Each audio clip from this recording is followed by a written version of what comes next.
ప్రతి ఉదయం చిన్న బాతు పెద్ద కలలతో నిద్రలేచేది. ఈరోజు మాత్రం ప్రత్యేకం. ఎందుకంటే ఇది చిన్న బాతు మొదటి స్కూల్ రోజు.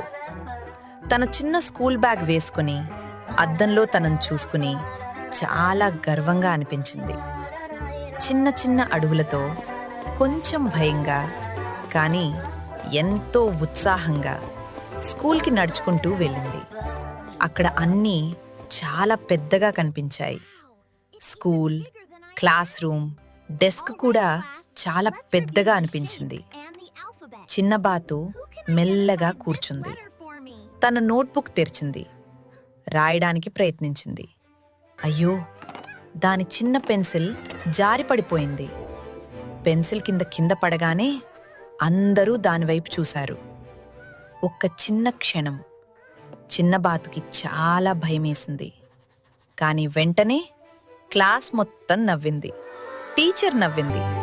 చిన్న బాతు కూడా నవ్వింది. ఎందుకంటే కొన్నిసార్లు మొదటి తప్పే మొదటి మధురమైన జ్ఞాపకంగా మారుతుంది.